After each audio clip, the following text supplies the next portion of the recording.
Hello, everyone. On behalf of Tijuana Embajadora, thank you very much for joining us. And thank you, a special thanks to our panelists for accepting our invitation to this conversation. All of our panelists are very knowledgeable and very well respected in their field. Fortunately, they also know each other from some time back. Our objective is to have a conversation, to shy away from traditional presentations that might be a little bit too formal and usually are kind of one way. So the idea is to talk amongst ourselves. There's an idea that we can have a conversation, even ask questions amongst ourselves, and shy away from technical issues or technical subjects or matters, and talk about what's important on the human side of the equation for our shared border region. The panel has a rather strange title, which is governance. What's that? I think that maybe we can walk towards that a little bit later on, but the idea would be to open with a general context, a general overview about how the relations between Mexico and the US are currently. And with that, I would like to ask a question to our panelists. Anybody can just start the conversation. How would you describe the current state of relations between the US and Mexico? And how would these relations reflect on our shared border region, specifically in California and Baja California? Gastón, I'll take a stab at that one first. Thank you. I think the relationship right now reminds me most of all of a teacher who tells a parent that their student is one with sort of underperforming. They have great potential, but they're not performing up to that potential right now. And it seems to me that that's a little bit the way the relationship is right now. It is strained at moments, tense at moments, whether it's offensive language being used in campaigns, whether it's a border wall being constructed, whether it's migration and the Remain in Mexico program or restrictions that both countries have issued. It is a relationship that has enormous potential to grow, to integrate more, and therefore to be beneficial to both sides, but isn't performing at its optimum. Part of that is federal government problem from my perspective, a big part of that, because it seems to me that the people on the ground, whether we're talking about mayors or civic leaders, understand what needs to be done and sort of depoliticize it a little bit more than we do in the capitals. But I would say it's an underperforming teenager right now. Well, that's being very diplomatic on my part, thinking about that. What do you think, Arturo? Well, I wish it was just underperforming. I think there are also. You think it's a juvenile delinquent? Well, I think there are other traits of adolescence reflected in this relationship right now. I think there's a bit of conflict and there's a bit of tension. I think, yes, I fully agree with Roberta that in terms of the potential of the relationship, we're nowhere near where the dynamics have been in recent years, in the past. But it's also a sense of a relationship that has a dire need of adult supervision on both sides of the border. We have two executives who really don't care about the relationship. On one hand, a president who uses the relationship as a political electoral piñata in the context of not only a presidential campaign, but also in terms of mobilizing his base. In Mexico, a president that really doesn't understand the relationship and is not invested in the relationship, even though we must say it. We've seen a dramatic shift with President López Obrador. If we compare where he has been in the past regarding, for example, a key issue of the bilateral relationship, NAFTA, or now USMCA. Remember, he ran in 2006 and 2012 opposed to NAFTA. The fact that he campaigned in 2018 in full support of the successful renegotiation of the USMCA is not a minor thing. But having said that, this has become a relationship where some of the critical premises that had been built over the past 20 plus years, 30 years, particularly since NAFTA, and then the imperatives that post 9/11 security foisted upon us as neighbors. That paradigm, that principle of shared responsibility is the only way to solve issues that are common to both our nations. The principle of not contaminating different issues of the bilateral agenda by trying to piggyback concessions on one issue by bringing in another completely unrelated issue into the mix.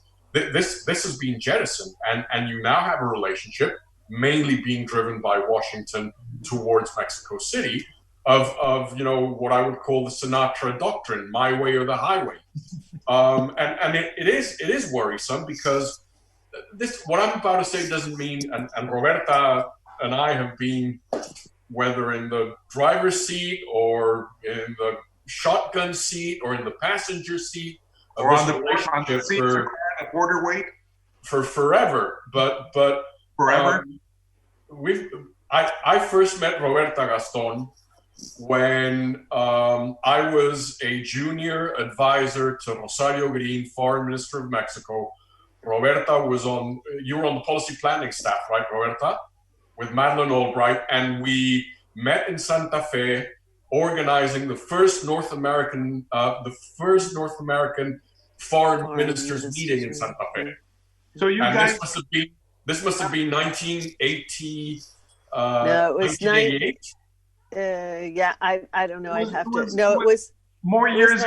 Would like to remember. Yes, thank you. It was the 90s, but it was a while 1998. I'm sorry. Good. Regardless of that, of how many years, you're both young and you have a lot of mileage, which is, it's like cars. It's not the model, it's the mileage. But with this experience, what do you think should be done based on what the current scenario is? With your experience, a couple of 2 or 3 things that actions that are specific that can be done to better the relationship between our countries? Or is it that just there's nobody at the pilot seat and we're on automatic pilot and we have to wait till somebody's at the seat again? Andrew. Yes. I would, let me jump in on this. I mean, I would say I used to live in Tijuana. I had the great fortune of living for almost 6 years in Tijuana and then a couple years in San Diego. And I go back as often as I can. I would have said until March, despite all of this, everything that Arturo and Roberta has said is absolutely right. I mean, this is a relationship with no guidance right now, the loss of energy, loss of creativity. And yet the energy and the creativity really can continue to the local level, right? I mean, there was a lot going on between Tijuana and San Diego, Tijuana and Los Angeles. I mean, all the way down to the Valle de Guadalupe, de Ensenada, all the way down Baja, all the way up, California. A lot of things were happening, in the private sector, in the food industry, in sports, you run down among civic organizations, universities, just run down the list of things that kind of kept going despite what was happening between the two capitals. I think COVID has changed that, right? And what COVID did was finally, and there's probably no way around this, right? I mean, I'm not sure that there is a solution to this, but what it finally did was cut the border, some of those other connections that kept going in ways that are really hard to sustain, right? I mean, so things that were happening before are limited by the fact that people just can't go back and forth in the way they used to. And some of that energy is continuing, but I do think this is the first time when it looks like, and again, I haven't been able to go to Tijuana, San Diego, so I'm watching this from a distance, but it feels like for the first time the capital's caught up with the border. Right, the border was always ahead, was always, kept going despite the dysfunction between the two governments. And right now we're all on the same track, finally. Two-dimensional relationship on the federal side and on the local side. And in talking about a little bit of context, what can be done on the federal side? And we'll go to the local side is a little bit in a couple of minutes, considering the COVID situation. You want to add something? Just to say that I don't think anybody takes over this relationship at the federal level between now and a new administration, whether it's a second Trump administration or a Biden administration. You don't re-energize this relationship at the border between California and Baja California until January when you have a new administration and the energy that a new administration brings. Obviously, there'd be a more dramatic change if there's a change in party in the White House. But I think that's when you, at the local level, can start to successfully push again to get the feds to either back off and let the two sides begin to work together again, or more importantly, I think hopefully get the federal government back into its role of facilitating that integration and progress. If I may, what would be a difference between a Trump win or re-election? Would it be more the same, or do you think it'll be different and he will accentuate his policies, or just leave them as they are? And what would happen if Vice President Biden wins? What do you think the changes will be at the federal level? Yeah. Go ahead, Arturo. No, I'll jump in after you on this one. Well, I think with President Trump, were he to have a second term, I think there's a couple of things. It would be more of the same, but it would be more extreme, and it could be, I think, more dangerous. I think we're likely to see migration numbers go up as people lose a certain amount of hope. They were waiting for perhaps new programs or new opportunities. I think, the likelihood is that this continuation of anti-immigrant sentiment by this administration, legal or undocumented, is exacerbated. These are people who really want zero migration from anywhere. I think if we're talking about a Biden administration, there's a couple of things that are different. The first thing that's different is the rhetoric, the tone, right? There's a tone, and despite what President López Obrador says, and I admire him for sticking to his story, I don't think the United States has respected Mexico, not in its language and not in its actions. And I think that would change under Joe Biden, which doesn't mean that there won't be tough issues. I also think the two countries in capitals, granted, but I think would be more open to listening to cooperative plans, to joint plans, something that you just don't hear anything about. And Arturo used the exact language that I think you would see more of: shared responsibility. That is not language that you see from this administration. So I think it would be a more collaborative, cooperative administration. I think such things, for example, as essential industries during the pandemic, which is something we may be confronted with again, even as everything begins to reopen. That's something that has to get a lot more attention from the two federal governments so that we can align our supply chains. So I think there would be a difference both in tone and in substance with the Biden administration. I couldn't agree more with Roberta. I think that another 4 years of the Trump administration is a unfiltered, turbocharged Donald Trump, and in particular in regards to the relationship. There are those who I think in a naive way in Mexico believe that a Trump win is better for Mexico because they think that he is a counterweight on President López Obrador. I couldn't disagree with them more, because I think that with the exception of border issues, the trafficking of fentanyl and migration issues on the border, President Trump doesn't give a fig about any other issues in the US-Mexico bilateral relationship. And these issues, what Roberta has mentioned, not only the seasonality that's coming upon us, which typically sees an increase in migration flows, but the profound societal and economic dislocation effects in Mexico and in Central America of the COVID pandemic and of the economic recession that has been triggered as a result of the pandemic. You're going to see heightened migration, not only from Central America. You're already starting to see greater numbers of Mexicans crossing into the United States without papers. So that issue is not going to go away. The nativism and the xenophobia of this U.S. administration is not going to go away if Trump were to win. I think Biden, the fact that Biden wins completely changes the narrative. It doesn't mean that the relationship will be exempt of difficulties and tensions. It can't be any other way in a relationship where the asymmetries of power are so real and palpable as the relationship between Mexico and the United States. But there's no politician, Gastón, in my 20 plus years of engaging with the United States that knows Mexico and Mexican issues and who has been present at the key moments of the US-Mexico relationship NAFTA, the tequila crises, getting rid of the certification, the annual drug certification process on Capitol Hill, building the framework for enhanced security and law enforcement collaboration. All these issues, there's one politician in the US that has been present throughout, and that's Joe Biden. He knows the relationship extremely well. I think it's not only going to be an issue of change in narrative and rhetoric, it's going to be a completely different framework, which, by the way, may rub the Mexican government the wrong way, because Biden won't shy away from talking about issues of human rights and checks and balances and a level playing labor issues. Yeah. Even more so. I think it's hard to underestimate what an extreme period this has been in the U.S. I mean, what a strange period it's been in the U.S.-Mexico relationship. I mean, what we'd seen in the last 20 years was finally a decision to come together, a recognition of the fact that we couldn't, there was no way that we could live without the other.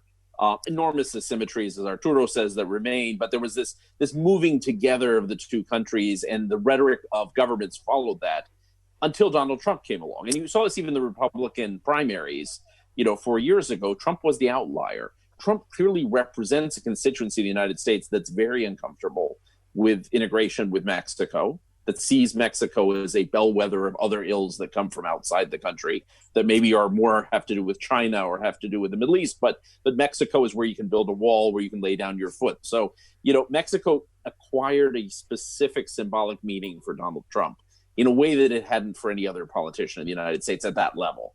And López Obrador is himself, despite his growing pragmatism with the United States, someone who is deeply distrustful of the United States in a way we have not seen with recent Mexican politicians. This is an unusual moment. Well, but if you get any other politician, his predecessor was not far off, Andrew.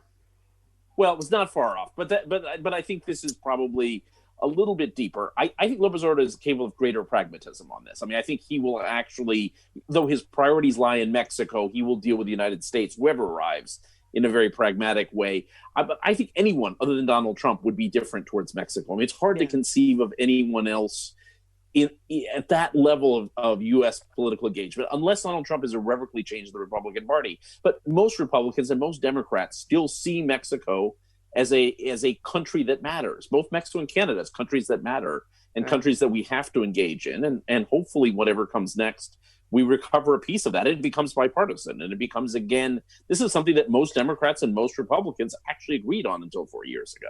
Regarding human rights and humanitarian issues, what do you think can be done with this matter that more people are getting into a rather limbo at the border because of current state of things between the U.S. and Mexico? And as you say, the numbers are only going to go up. What light can you shed on this matter? Well, Andrew follows and tracks these issues on a daily basis from the Migration Policy Institute. But obviously, to underscore what we had said from the outset, particularly when the Trump administration threatened Mexico with punitive tariffs last year if it didn't do more on the migration front, and unfortunately, the Mexican government blinked. Which is you can't enforce your way out of migration crises. Enforcement policies alone are not going to move the needle of what's happening both in Central America and through Mexico on the way to the United States. And B, the Remain in Mexico has now become stuck in Mexico. And this is having a very profound impact on the society and the finances of local and of municipal and state governments on the Mexican side of the border. Regarding the COVID issue and the essentials criteria when crossing the border, before the COVID situation, border wait times were generally increasing, and it seems to be that has been a great effort to modernize the border infrastructure, to apply technology, and it seems it's one step forward, and then you look at the lines and the border wait times, and it's one step backward. Is everything changing to stay the same? And then comes the COVID issue with the essentials criteria. Do you think that criteria will evolve? And what will happen if we get back to some normality when it comes to border wait times? My sense is, and others may know this better than I, and I have not visited recently, which is my sadness. You're welcome anytime. But I think, thanks. I think that technology has improved wait times at the border. Obviously, major expansions in Otay Mesa and in San Isidro have been really important on that. Although, there is a theory that is more than that has good data behind it. That if you build it, they will come, right? You go from 8 lanes to 14 or something, and you all of a sudden figure out that you've got 14 lanes of traffic. Are you talking about a wall or about a border no, that people can legally go across? Yeah, I'm talking about the legal crossings, and I think that when you're looking at things like wait times, there's no doubt that technology is helping. There's also no doubt that the infrastructure deficit at our border continues, right? The hurrier we get, the behinder we are. In fairy tale speak, we aren't really investing, and I think this is another thing that Biden will bring to the table as being the infrastructure czar in the economic program post-recession in the United States in 2008, is that it's really important that we start to devote some resources to the border. That's going to be very hard to do in the very near term because of the economic situation in the United States and in Mexico. But at some point, we will overcome that recession, and it's going to be essential for our own economic future that we make much bigger investments. I think the more recent investments that we've made in the border have proven their worth, right? The pedestrian crossing to the airport in Tijuana has been, frankly, incredible. I mean, it's just been exceeded, I think, many expectations. There are other things that creatively can be done. My own feeling is that the local authorities and local entrepreneurs need to continue to try and bring solutions to the feds, to the federal government. The creative solutions don't tend to come from either Washington or Mexico City, whether it's reducing wait times or, constructing new kinds of crossings. They need to come to Washington and Mexico City local leaders with packages that say, we know how we can do this, including, we can help with financing. And that, I think, will make a huge difference if they bring solutions. Because most of the federal government, and especially I think in a Biden administration, is going to embrace that. I think that's the answer to. There's a lot that can be said about this issue because it truly sort of one of the things that has happened along with the fraying of the federal to federal U.S.-Mexico relationship is the role of states and of governors and mayors. And I think there's truly, Gastón, an opportunity for the mayors and the governors of both sides of the border. And they don't only have to be the governors and mayors of states and cities on the border itself.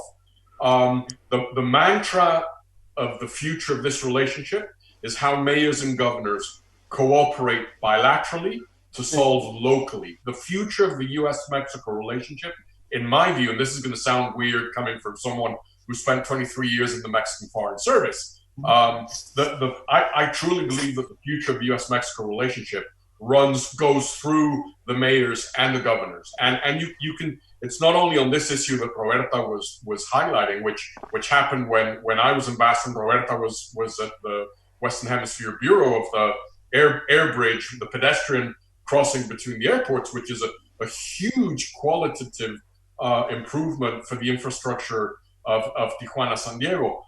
You see it happening on everything to scarce water resources of the Rio Colorado, to this triangle of innovation that is occurring between Tijuana, Mexicali, and San Diego, the phones, drones, and genomes triangle of these three cities. You see it in terms of the societal connections, the fact that people from San Diego cross to Tijuana to watch the Cholos, the soccer team in Tijuana, play. You're seeing this state-to-state, city-to-city connectivity, which in my view is the future of the bilateral relationship. And maybe there's a silver lining in the fact that the pilot is missing in both the airplane being flown out of Washington, D.C. and the one in Mexico City, in the sense that this gives mayors and governors more room to devise innovative ways of engaging locally in between state governments, and forgetting about Mexico City and Washington, D.C. for the time being. Andrew, Although, to Gaston's point, I mean, Gaston, I think the lines, up to COVID here, COVID's an exceptional period, but up to COVID, the lines are a metaphor for the larger relationship, right? I mean, yes, there's more and more technology. I mean, the actual, the way things work at a local level is pretty good. I mean, if you talk to CBP agents, they get the fact that they have to work with the Mexican government and vice versa at the border. I mean, there's a lot of change in mentality that happened in how the two countries work together at an operational level.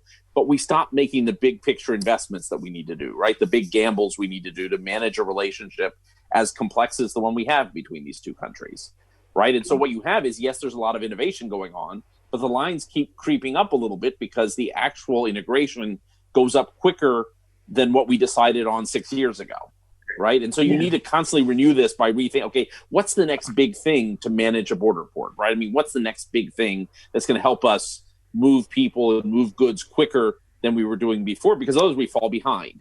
Same thing on moving people, same thing on migration, right? I mean, what we come back to is the hard border again. We come back to this notion that you just let people, if you just draw a line in the sand and you defend it, you send people back quickly, they're going to stop coming. It hasn't worked, right? We've had recurrent crises where people come in large numbers and it becomes a huge news story again. You would think we would start to think more creatively. We do what Arturo suggested, which is you begin to think about legal channels, right? I mean, you begin to think about labor pathways, how you fix asylum systems, how you work between Mexico and the U.S. together to have borders that do need to be enforced. I mean, there's no question there is a role for enforcement in this, but that enforcement also has to have, some opportunities for people to move and to have some hope that they're able to either get protection or get a job, under certain circumstances. You would think we'd get creative about this, and that's what was lost in the past few years, right? And when that gets lost, then this hugely dynamic relationship moves faster than the gears of government that have to keep up with it. Right, and which you are start to feel that sclerotic, instability, which are sclerotic. Sclerotic, or where you've got bureaucracies that have been either purged or that are abandoning the ship, and it's happening on both sides of the border. So the bureaucratic depth that institutionalized the relationship has evaporated on both sides of the border. Yeah, I mean, it's interesting. I was thinking about the customs cooperation that we've been doing, the joint customs inspections, and the way in which that can truly accelerate commercial traffic across the border. But that takes a certain amount of on-the-ground cooperation. As Andrew talked about, CBP knows they have to work with Mexican government. That's absolutely true. But they need to be shown some encouragement by the federal government. The other thing that I think is really interesting about Tijuana and San Diego and the border in general is that increasingly both governments at the federal and other levels are facing transnational threats, right? Whether it's narcotics trafficking or terrorism or pandemics or environmental disasters, they're not respecting borders. That puts the border communities, El Tercer País, in a unique perspective because they've been dealing with cross-border challenges forever, right? And I think that's where they have a role to play in educating a new U.S. government, or the federal leaders, because they understand that in a gut and historical way that neither capital does. And those challenges for both countries now are transnational. They're not going to be solved with unilateral solutions. Yeah. Do we have the institutions on a local level that can work towards this purpose, that can channel the energy and the thoughts and the ideas? Do they work? Are they enough? Do you think that there's another, a twin city along the border that has a better example in certain things that could maybe work well in the San Diego, Tijuana region? Or are we just, up in the air regarding, well, whoever happens to be mayor of the San Diego city or mayor in Tijuana, and they could both decide to get along and take an initiative, or just, put their back to each other and just not take advantage of the opportunity? Do we have institutions that can work, or what can we build on that for the local communities? There used to be, Gastón, probably one of the most effective subnational fora, which was the Border Governors annual meeting. And I say there used to be because in many ways it died when Rick Perry, in many ways years ahead of Donald Trump, started politicizing the U.S.-Mexico bilateral relationship, and with Texas disengaging from a very effective border governors conference, it started fizzling. And that, by the way, because it's relevant to this fora today, is one of the reasons that explains why Texas, after having been for so many years the spark plug of the U.S.-Mexico bilateral relationship, it's now California that has become the spark plug of the U.S.-Mexico bilateral relationship. And in many ways, it's because, just like a Texan governor, Rick Perry, jettisoning the bilateral relationship, you had two governors, a Republican and a Democrat, just like Ann Richards and Bush in Texas before, Schwarzenegger and Jerry Brown, who understood the importance of having California stop turning its back towards Mexico and engage. And it was done a la carte on specific issues. In the case of Schwarzenegger, it was driven by the green agenda. And it was a very curious case because it was the first time that the Mexican federal government started engaging with a state government in the US on an issue like carbon emissions and the green economy. So you have had very powerful mechanisms in the past which need resuscitating. I'm thinking particularly of the Border Governors Conference, and it could be a very, very powerful vehicle if we get the right leadership and engagement by governors on both sides of the border. What do you think, Andrew? And it's still there in the micro level. I mean, that's what I was going to say. It's still there in the micro level. I mean, SANDAG, the San Diego Regional Council of Governments, includes, Baja California and Tijuana and the Mexican government. And so there is some degree of planning going on there, on some of the subcommittees of SANDAG, the Smart Border Coalition, Tijuana Innovadora. I mean, although that one's Mexican, one's been more U.S. based, but they really are binational initiatives. And there's a set of people who are really part of the establishment, if you want, of the leadership, the civic and the business and the political leadership on both sides of the border who are deeply invested in the idea of integration, right? And this being a single metropolitan area. That's new. I mean, that was unimaginable when I lived in Tijuana in the 1990s, right? I mean, that's incredible. So I think there's the anchor for this. The question is, can you make it bigger than that, right? Can you, this great local infrastructure, can you build on that? Can you have states step in at a bigger level? Can you have the federal government support this?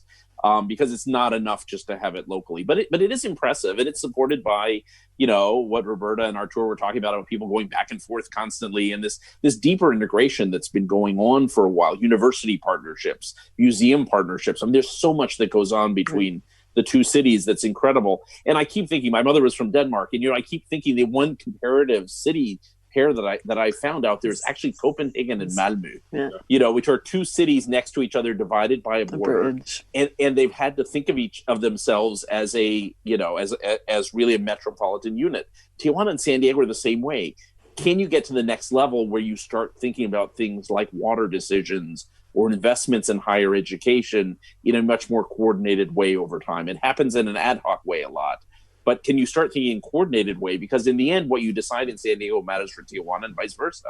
And so, maybe that will be the next stage here along the way, but it does need some help from the capitals too. Or given your question, Gastón, about COVID, how do we work in that region and across that border, particularly with California, in protecting and boosting our respective creative industries? Because the loss that we will see soon morph over the horizon of the impact of the COVID pandemic on our respective creative industries is going to be huge. And it's going to affect everything from the big studios to small artists, entrepreneurship. These are the issues that I think Tijuana and San Diego, Baja California, and California are uniquely positioned to address and think, sort of start developing some blue sky thinking, particularly because of the vacuum in the federal governments in Mexico City and Washington, D.C. Andrew, these examples, I'm sorry, Roberta. Sorry. The only thing I was going to say is Arturo raises a sort of a tantalizing possibility, which is if you accept, and this is our assertion, whether others accept it is unclear, that from now, early October, when you're watching this, to end of January, is a bit of a dead space, if you will, for leadership from the federal level. It's an ideal time for a commission, a plan, a group to get together and put out some recommendations because, I'm not crazy about that word, but I look at it as a sort of a relaunch maybe or a sort of expansion, but some form of, whether it's formalizing ad hoc structures or making a little bit deeper rooted in the community some of the structures you've got, it would be a great opportunity because you've got a couple of months in which, you know, sort of local and state really will be king here. And then you can present to a new federal government, you know, your wish list. Kind of the eye of the storm where we can think and exactly. If I may, we've got a couple of minutes left, 5 minutes or so. We're not too tight on time, so feel free. Just one last question before we go to the next part of the panel. If I may, one question for each of you. If you had a wish that would take effect in the border or on the border, what would it be? I know there are many, and you're choosing amongst all of them which one you would like. But if there's anybody that says, I'm going to wish this, you can just go ahead and say it. During my 6-year tenure as ambassador, Gastón, I always said that if our children and grandchildren inherit more or less the same dynamics that we have on the border today, we will have failed in our mission. And what I really think needs to happen is that we have to head into a paradigm where the border truly becomes a membrane. It filters the bad stuff out, but it lets the good stuff flow through. And I mean this in the sense of not only, you know, merchandise versus the bad stuff, but societal connections, ideas. We could truly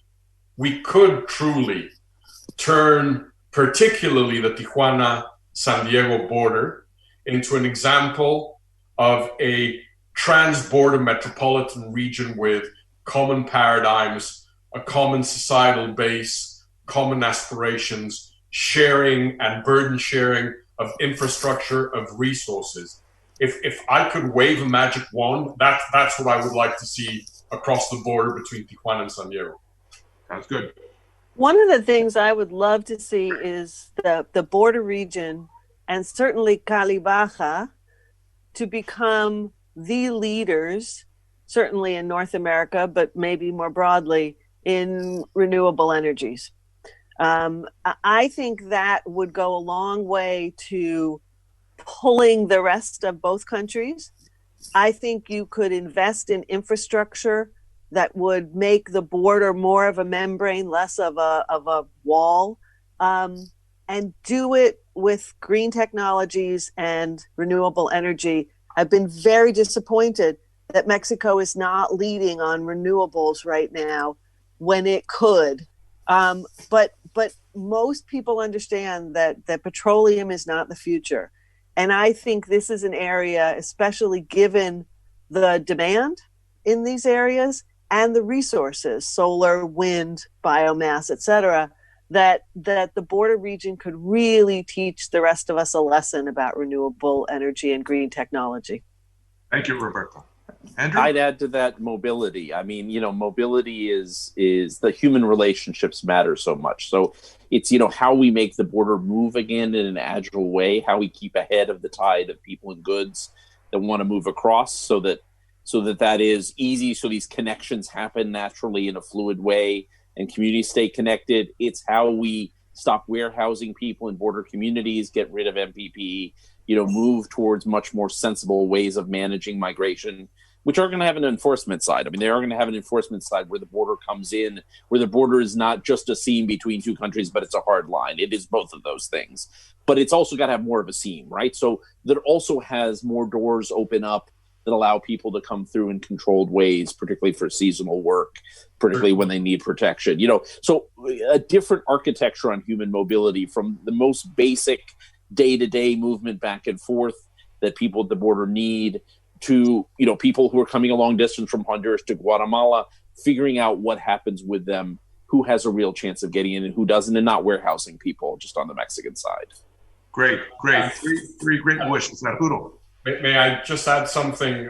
It's sort of, I don't know if it's an ancillary item to my sort of wish or to Andrew's, but the region and California, Baja California, but the region have a unique opportunity, Gastón. Mexico and the United States will be co-hosts of the 2026 Soccer World Cup. If we can get our act together now and start planning of a joint entrepreneurial, societal, cultural, tourism agenda that Baja California, Tijuana, San Diego can develop to piggyback on what will be a unique experience, not only for soccer junkies like myself, but I think a very potent message to the rest of the world about what this partnership looks like. There's a roadmap that we can build upon right now in starting to devise an agenda that dovetails with the opportunities that joint World Cup will provide to our two countries. I think the theme to this conversation is the fact that civil society has to stand up and take the opportunities that are there constantly, regardless of what's happening on the government side. So I think we have a very enthusiastic and even though a very challenging time, but again, at the same time, a great filled with opportunities. So I understand we're going to another part of this discussion, conversation. I want to thank you on behalf of Tijuana Embajadora. It's always a pleasure to see you guys. Thank you very much. Stay safe, be good. I look forward to seeing you in person, hopefully soon. Thank you, Gastón. Gracias. Gracias a todos. Thank you, Gastón. Gracias. Gracias a todos.